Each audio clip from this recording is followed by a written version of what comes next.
J'adore les mots. J'adore lire des mots. J'ai horreur des grands mots pour les grands mots. Quelquefois j'en utilise, mais parce que je veux produire un effet particulier. Mais j'adore la langue, les langages.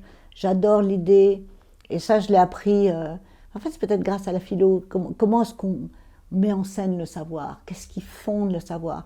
Et j'ai appris à dire les choses différemment en français, en anglais, en allemand, en plusieurs langues, parce que chaque langue véhicule une conception du monde au moins implicite. Donc c'est très important, quand on écoute des étrangers, de savoir qu'est-ce qu'il y a derrière leur manière de penser, de voir.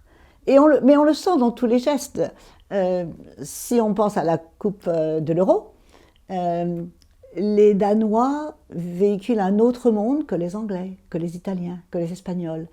Même si ces gens-là sont dans des équipes finalement européennes, se connaissent tous, au moment où ils jouent pour leur pays, ils représentent quelque chose. Donc on est pour le Danemark, on est pour tel pays, ou on est pour l'Angleterre, on est pour un pays. Parce qu'on sent qu'il y a une conception du monde derrière. On peut ne pas l'aimer nécessairement, mais c'est un style. Je pense qu'il est utile pour un entrepreneur de connaître plusieurs langues, ou en tout cas de savoir que la langue qu'on a, la langue maternelle qu'on a, n'est pas la seule langue des gens. Pour moi, c'était assez évident. Par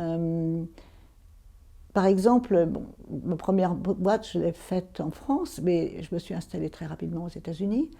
C'était vraiment important de comprendre la littérature locale, les journaux locaux, parce qu'ils attendaient une interface différente.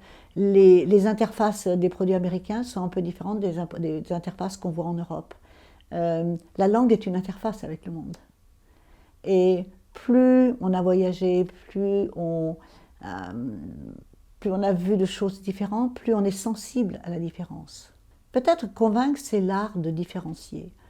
C'est pas d'essayer de mettre tout le monde dans le même paquet. C'est l'art de donner des exemples très différents. Et c'est effectivement l'art de la nuance, oui. On imagine toujours que le business, c'est blanc ou noir. Ça n'a jamais été ni blanc ni noir à aucun moment de l'histoire.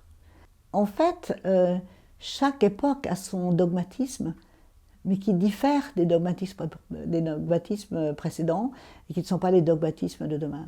Donc les extrêmes qu'on trouve à un moment donné n'existaient pas dans un moment de civilisation antérieure.